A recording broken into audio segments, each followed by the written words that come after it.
एक जंगल में एक लोमड़ी रहती थी। एक दिन वह भूखी प्यासी भोजन की तलाश में जंगल में भटक रही थी। भटकते भटकते सुबह से शाम हो गई, लेकिन वह शिकार प्राप्त न कर सकी। शाम होते होते वह जंगल के समीप स्थित एक गांव में पहुंच गई। वहां उसे एक खेत दिखाई पड़ा। भूख से बेहाल लोमड़ी खेत में घुस गई। वहां एक ऊंचे पेड़ पर अंगूर की बेल लिपटी हुई थी, जिसमें रसीले अंगूर के गुच्छे लगे हुए थे। अंगूर देखते ही लोमड़ी के मुंह से लार टपकने लगी। वह उन रस भरे अंगूरों को खाकर तृप्त हो जाना चाहती थी। उसने अंगूर के एक गुच्छे पर अपनी दृष्टि जमाई और जोर से उछली। ऊंची डाली पर लिपटी अंगूर की बेल पर लटका अंगूर का गुच्छा उसकी पहुंच के बाहर था। उसका प्रयास व्यर्थ रहा। उसने सोचा, क्यों न एक प्रयास और किया जाए।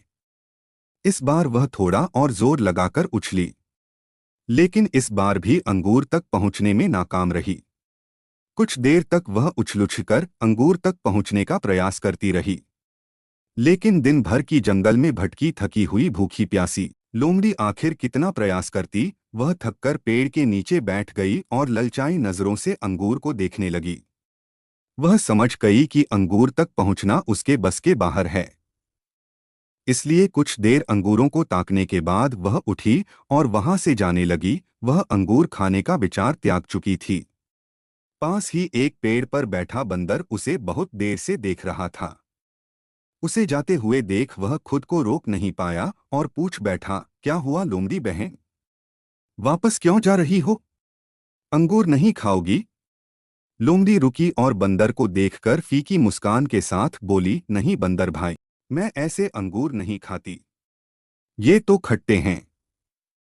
जब हम किसी चीज को प्राप्त नहीं कर पाते तो अपनी कमजोरियों को छुपाने या अपने प्रयासों की कमी को नजरअंदाज करने अक्सर उस चीज में ही कमियां निकालने लग जाते हैं। जबकि आवश्यकता है अपनी कमजोरियों को पहचान कर उसे दूर करने की, सूझबूझ से काम लेने की और सफल होने तक अनवरत प्रयत्न करते रहने की। दूसरों पर दोष मढ़ने से जीवन में कुछ हासिल नहीं होता। हासिल होता है कड़े परिश्रम और प्रयासों से।